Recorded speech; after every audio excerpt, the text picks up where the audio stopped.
गांव के एक कोने में एक टूटी सी झोपड़ी थी, जहां एक मजदूर रामू अपनी 9 साल की बेटी गुड़िया के साथ रहता था।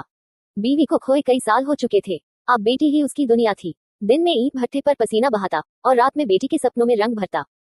गुड़िया हर रात एक ही बात कहती, बाबू मैं डॉक्टर बनूंगी।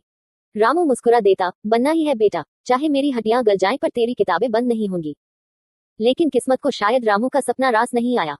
भट्टे का मालिक ठाकुर रतन सिंह, जिसने मजदूरों को हमेशा सिर्फ गुलाम समझा था, उसकी निगाहें गुड़िया पर टिकी हुई थी। एक दिन वो बोला, रामू बेटी जवान हो रही है, कर्ज भी चढ़ा है, समझदारी इसी में है कि बात मान ले। रामू की आंखों में खून उतर आया। ठाकुर, बेटी पर नजर डाली तो उस ईंट के ढेर में तेरा शरीर गाड़ दूंगा। उस रात रामू को झूठे इल्जाम में पकड़ लिया गया, चोरी का आरोप, भीड़ की मार और फिर जेल।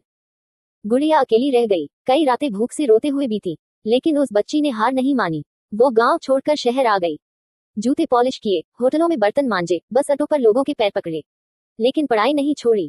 सालों बीत गए। एक दिन उसी गांव में सरकारी मेडिकल कैंप लगा। भीड़ में एक गाड़ी से उतरी एक लड़की, सफेद कोट में, गले में स्टेथोस्कोप, नाम डॉक्टर गुड़िया रामू। गांव वालों की आंखें फटी रह गईं। ठाकुर भी आया, अब बूढ़ा हो चुका था, लकवा मार गया था, बोल भी नहीं पाता था।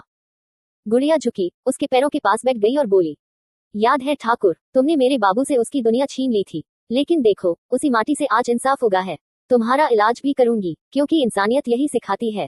लेकिन जख्म जो दिए थे वो हर दिन याद आएंगे।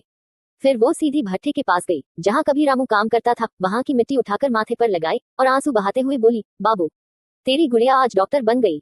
तू हारा नहीं बाबू, तू जीत गया। अगर इस कहानी ने आपकी रूह को छू लिया हो तो एक बार लाइक जरूर करिए। कमेंट में बताएं, क्या आज भी ऐसी बेटियां हमारे समाज में जिंदा हैं? और हाँ, इस चैनल को सब्सक्राइब करना मत भूलिए, क्योंकि यहाँ कहानियां नहीं, हौसलों की आवाज मिलती है।